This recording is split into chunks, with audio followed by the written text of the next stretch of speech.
Chapter 27. Pieces of 8. Owing to the cant of the vessel, the mats hung far out over the water, and from my perch on the cross trees I had nothing below me but the surface of the bay. Hans, who was not far up, was in consequence nearer to the ship, and fell between me and the bulwarks. He rose once to the surface in a lather of foam and blood, and then sank again for good. As for the water settled, I could see him lying huddled together on the clean, bright sand in the shadow of the vessel's sides. A fish or two wide past his body. Sometimes, by the quivering of the water, he appeared to move a little, and as if he were trying to rise, but he was dead enough for all that, being both shot and drowned, and was food for fish in the very place where he had designed my slaughter. I was no sooner certain of this than I began to feel sick, faint, and terrified. The hot blood was running over my back and chest. The dirt where it had pinned my shoulder to the mast seemed to burn like a hot iron. Yet it was not so much these real sufferings that distressed me, for this, it seemed to me, I could bear without a murmur. It was the horror I had put in my mind of falling from the cross-trees into that still green water beside the body of the coxswain. I clung with both hands till my nails ached, and I shut my eyes as if to cover up the peril. Gradually my mind came back again, my pulses quieted down to more natural time, and I was once more in possession of myself. It was my first thought to pluck forth the dirt, but either it stuck too hard or my nerve failed me. I desisted with my violent shudder.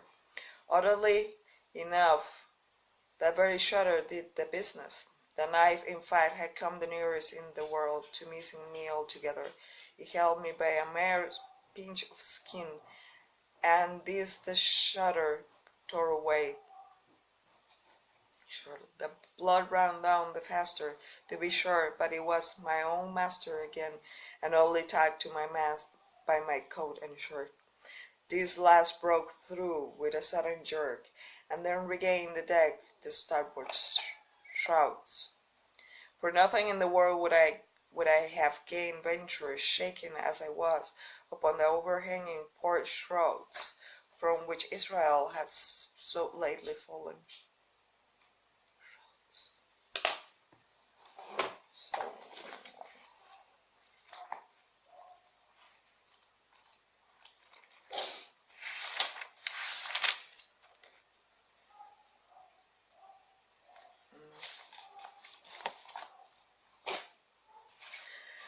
I went below and I did what I could for my wound, and it pained me a good deal, and still beat fleetly, but it was neither deep nor dangerous, nor did it greatly gall me when I used my arm. Then I looked around me, and as the ship was now in sense my own, I began to think of clearing it from last passenger, the dead man O'Brien.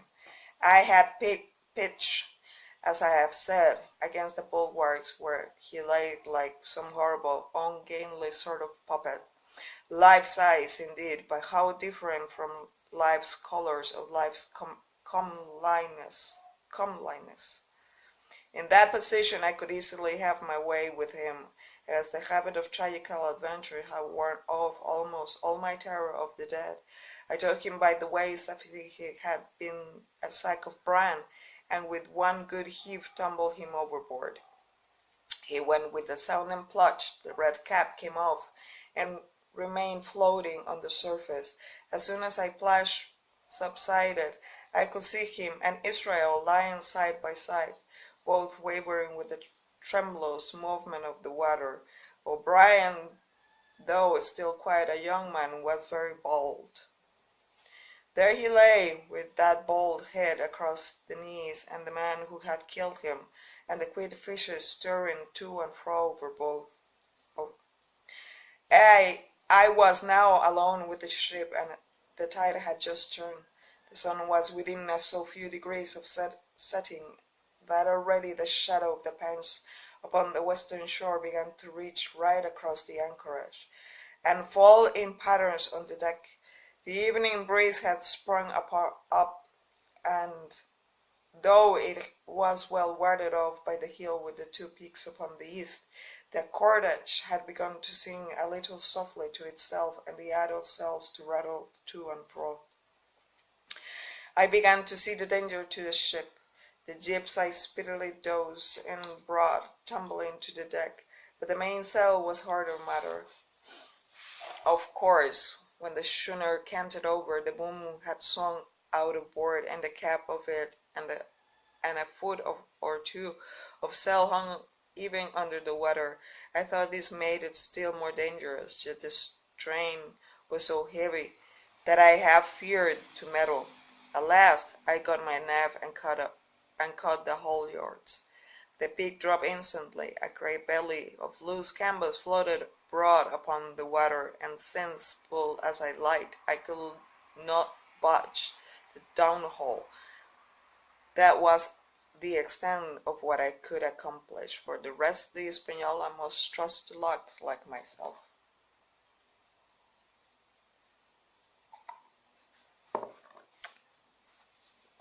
By this time the whole anchorage had fallen into shadow. The last rays, I remember, falling through a glade of wood and shining bright as jewels on the flowery mantle of the wreck. It began to be chill. The tide was rapidly fleeting seaward, the schooner settling more and more on her beam ends.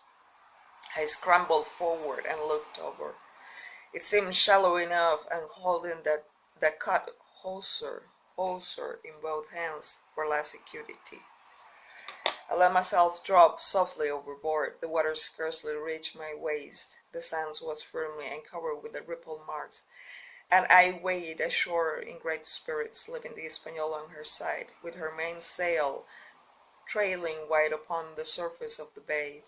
Upon the same time the sun went fairly down, and the breeze whistled down in the dusk among the dozen pines. At least and at last I was of sea, nor had returned thence empty-handed.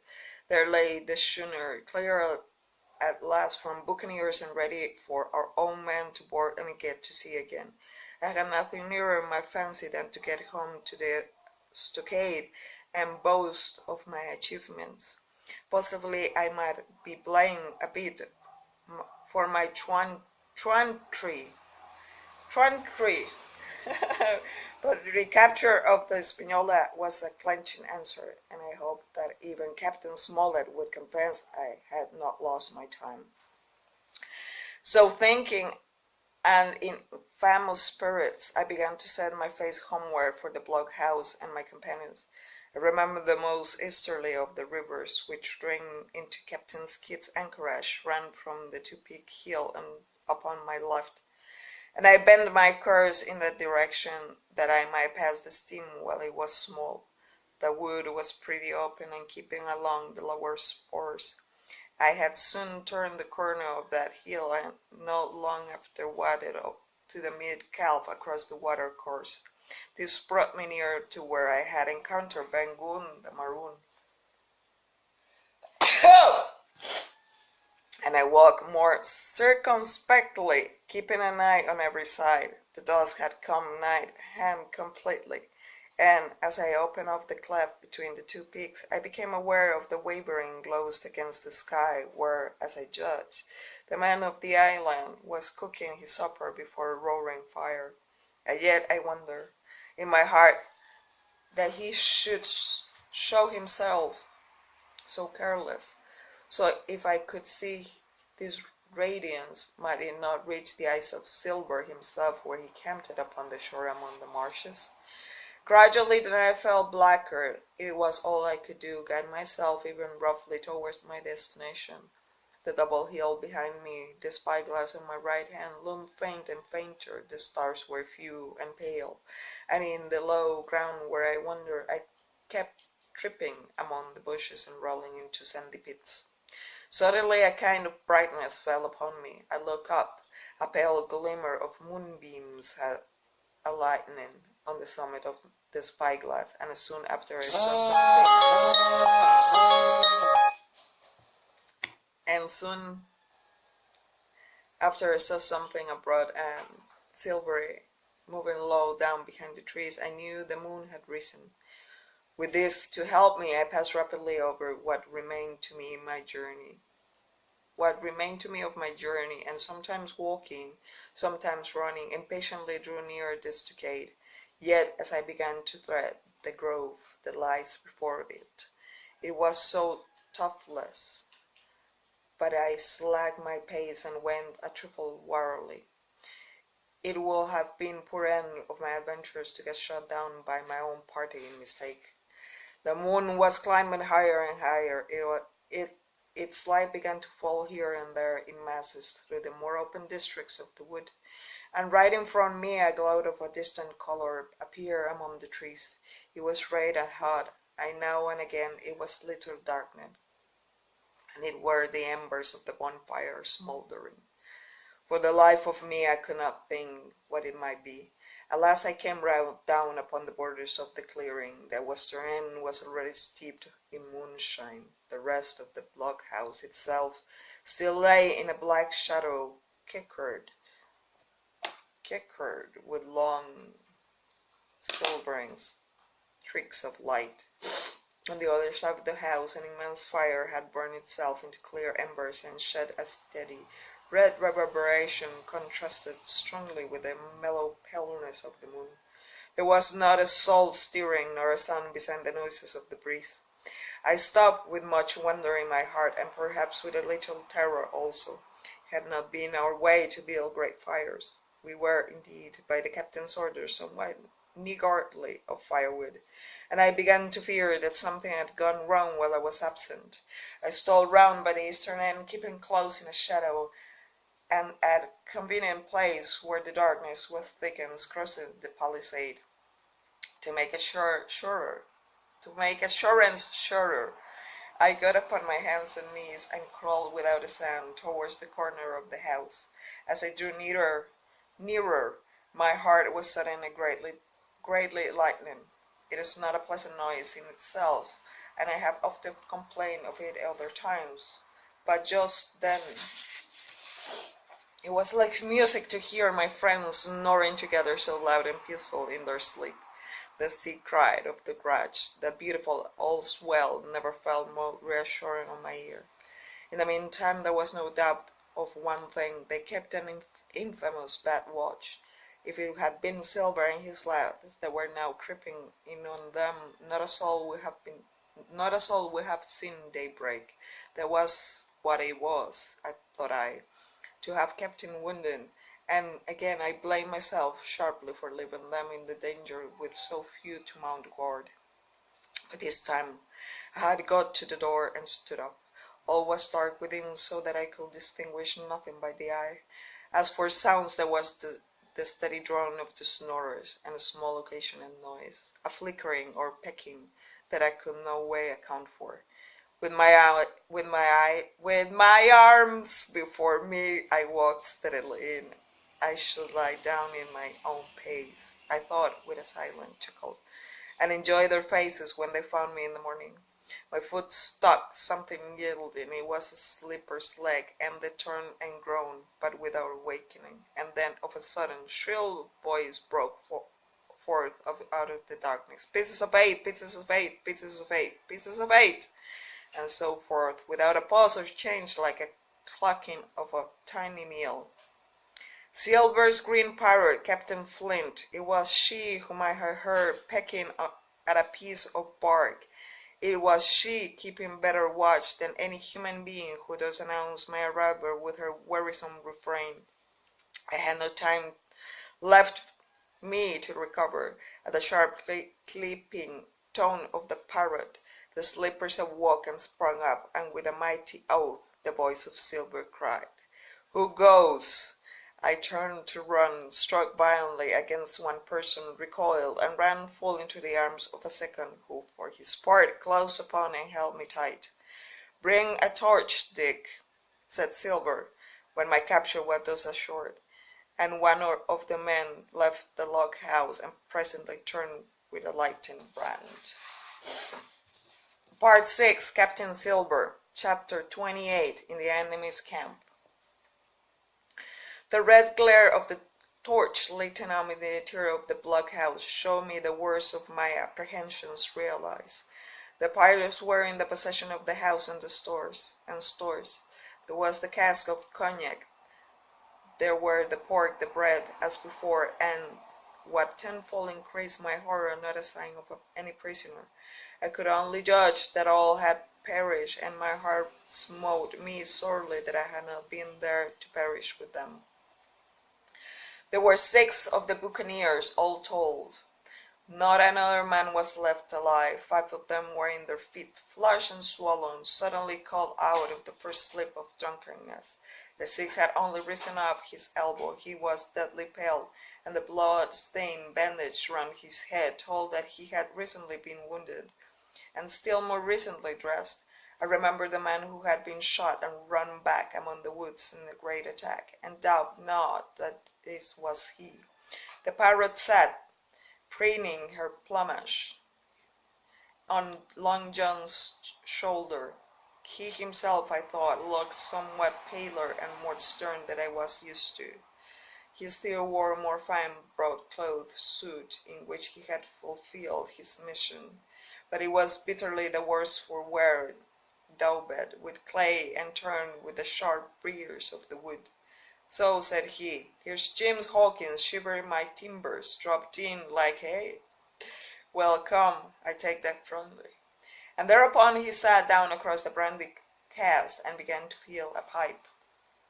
Give me a loan of the link, Dick, said he, and then when he had a good light, that'll do, lad, he added, stick the gleam in the wood heap. And you, gentlemen, bring yourself too. You needn't stand up for Mr. Hawkins. He'll excuse you, you may lay to that. And so, Jim, stopping the tobacco, here you were,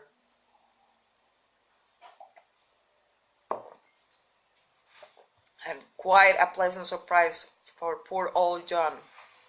I see you were smart when first I set my eyes on you, but this here gets away from me, Klein. It do. To all this, it might be well supposed I made no answer. They had set me with my back against the wall, and I stood there, looking Silver in the face, plucking enough, I hope, to all outward appearance, but with black despair in my heart. Silver took a whiff or two of his pipe with great composure, and then run and again. Now you see, Jim, so be as you are here, says he. I'll give you a piece of my mind. I've always liked you, I have, for a lad of spirit and a picture of my own self. When I was young and handsome, I always wanted to join and take your share, and die a gentleman, and now my cock you've got too. Captain Smollett's fine seaman, and I'll own up to any day, but still undisciplined. Duty is duty, says he, and right he is. Just you keep clear of that, Captain. The doctor himself is gone dead again, you ungrateful scamp, was what he said. And the short and the long of the whole story is about here. You can't go back to your own lot, for they won't have you, and without you start a 3rd ship's company all by yourself, which might be lonely. You'll have to join with Captain Silver. So far so good, my friends. Then we're still alive, and though I partly believe the truth of Silver's statement that the cabin and party were insist at me for my desertion, I was more relieved than distressed by what I heard. I don't say nothing as to you being in our hands, continued Silver, though there were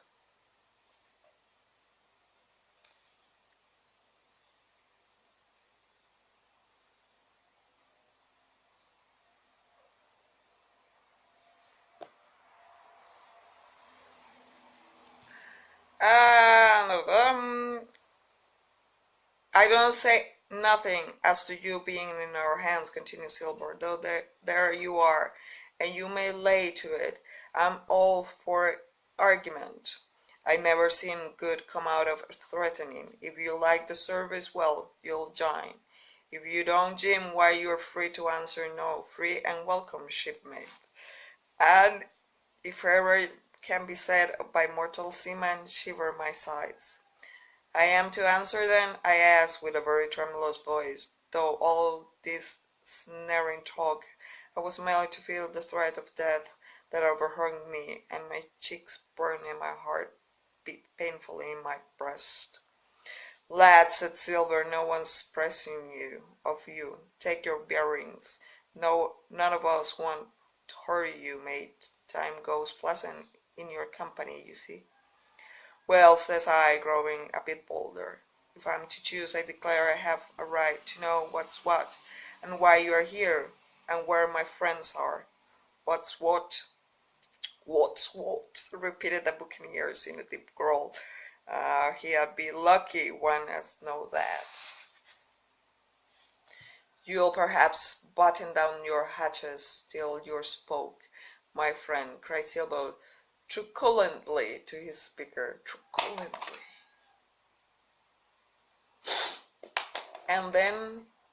And then his first gracious tones he replied to me. Yesterday morning, Mr. Hawkins, said he, in the dog watch, down came Dr. Livesey with a flask of juice.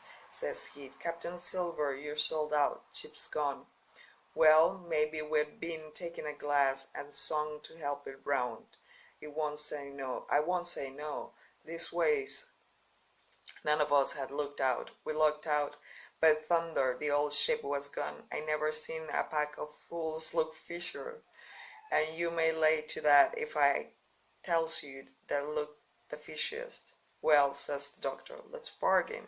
We bargain, him and I, and here we are. Stores, brandy, blockhouse, the firewood you was thoughtful enough to cut, and, in a matter of speaking, the whole blessed boat from Crosstrees to Kelson. As for them, they have tramped. I don't know where's they are. He drew again quietly at his pipe. Unless you should take it into the head of yours, he went on. That's you was included in the treaty. Here's the last word that was said. How many are you, says I, to leave? 4, says he, 4, and one of us wounded. As for the boy, I don't know where he is. Confound him, says he, nor I don't much care. We're about sick of him. This was his words.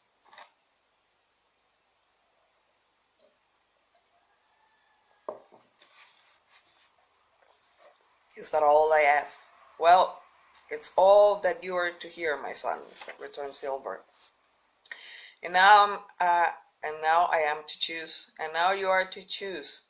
And you may lay to that, said Silver. Well, said I am not such a fool, but I know pretty well what I have to look for. Let the worst come to the worst, it's little I care. I've seen too many die since I fell in with you, but there's a thing or two I have to tell you, I said, and by this time I was quite excited.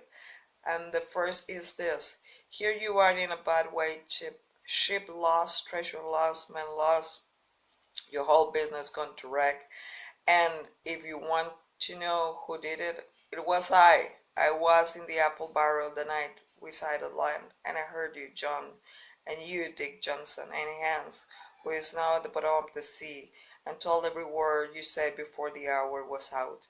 And as for the schooner, it was I who cut her cable, and it was I that killed the men you had aboard her, and it was I who brought her where you'll never see her more, not one of you. The laugh's on my side. I had the top of this business from the first. I no more fear you than I fear a fly. Kill me if you please, or spare me, but one thing I'll say, and no more. If you spare me, bygones are bygones. Bygones. And when you fellows are in court of piracy, I'll save you as all I can. It is for you to choose. kill another and yourself no good, or spare me and keep a witness to save you from the gallows. I stopped, for I tell you I was out of breath, and to my wonder not a man of them moved, but all sat staring at me like as many sheep. And while they were still staring, I broke out again. And now, Mr. Silver, I said, I believe you're the best man here, and if things go worst, I'll take it kind of you to let the doctor know the way I took it. I'll bear it in mind, said Silver with an accent so curious that I could not, for the life of me, decide whether he were laughing at my request or had been favorably affected by my courage. I'll put one to that, cried the old mahogany-faced seaman, Morgan by name, whom I had seen in Long John's public house upon the quays of Bristol. It was him that knowed Black Dog. Well, and see here, added the sea cook, I'll put another again to that, by thunder, for it was this same boy that faked the chart from Billy Bones, first and last, who split upon Jim Hawkins. Then here he goes, said Morgan, with an oath, and he sprang up, drawing his knife as he had been 20. Avast there, cried Silver. Who are you, Tom Morgan? Maybe you thought you was captain here, perhaps, but the powers, but I'll teach you better. Cross me, and you'll go where many good men's gone before you, first and last, this 30-year back, some to the yardarm, shiver my sides, and some by the board, and all to feed the fishes. There's never a man looked me between the eyes and seen a good day afterwards. Tom Morgan, you may lie to that. Morgan paused, but a hoarse murmur rose from the others. Tom's right, said one. I stood hastening along enough from one, added another. I'll be hanged and I'll be hazed by you, John Silver. Did any of you gentlemen want to have it all with me? Roared Silver, bending far forward from his position on the keg, with his pipe still glowing in his right hand. Put a name on what you're at. You ain't dumb, I reckon. Him that once shall get it. Have I lived this many years, and a son of rum punch and cock his head athwart by web?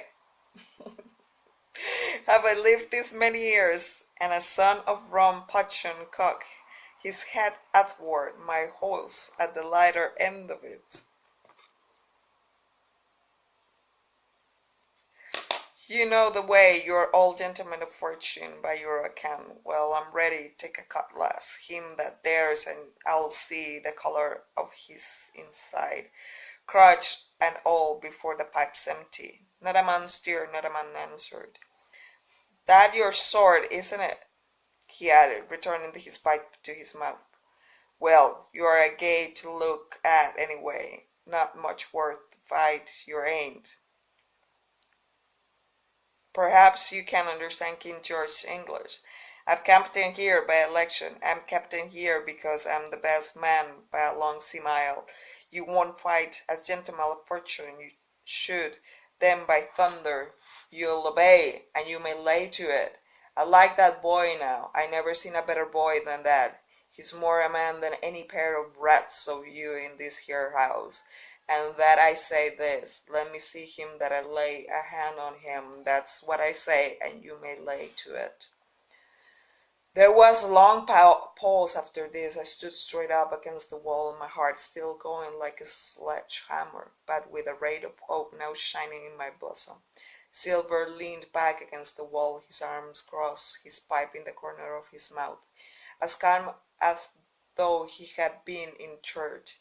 Yet his eye kept wandering furtively, and he kept the tail of it on his unruly followers.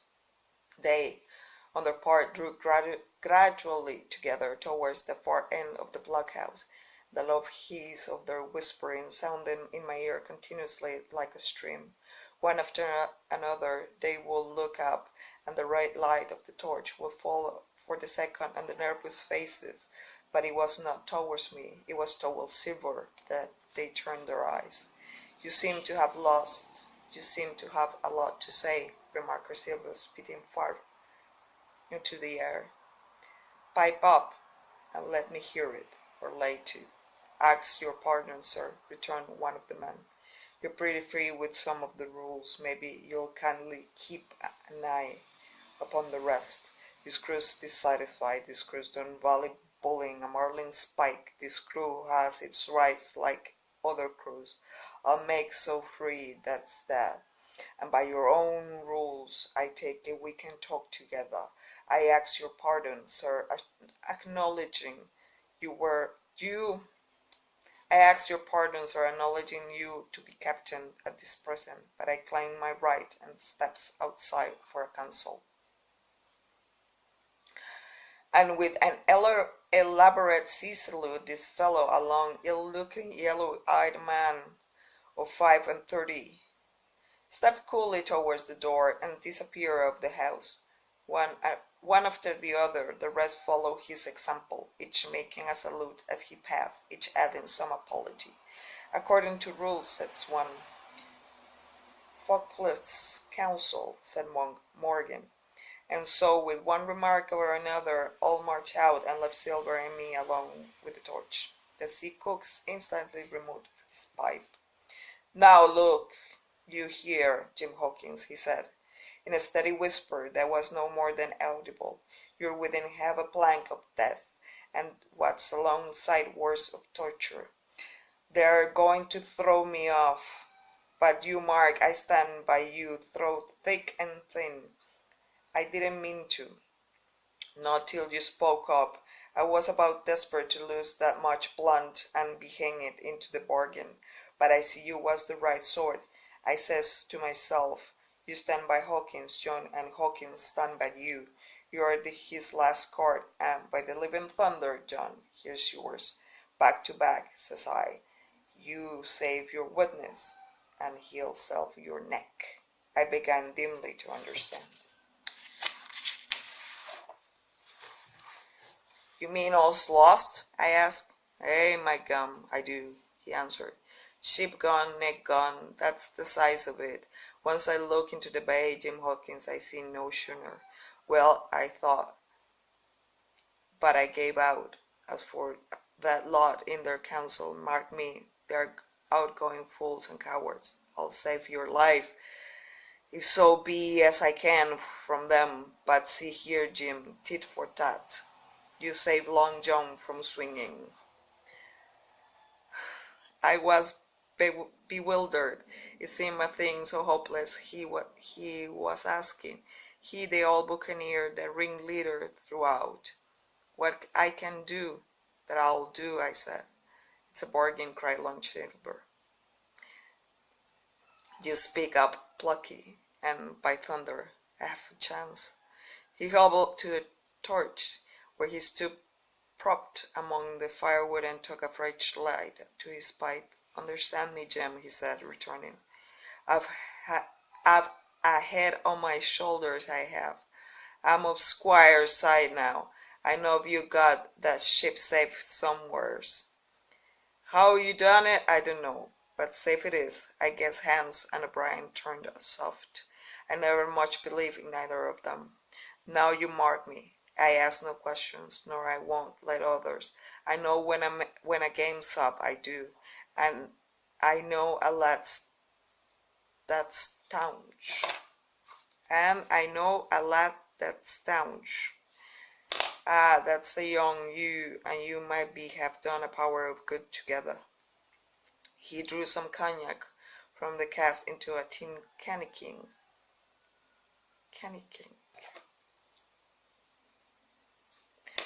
Will you taste messmate? He asked.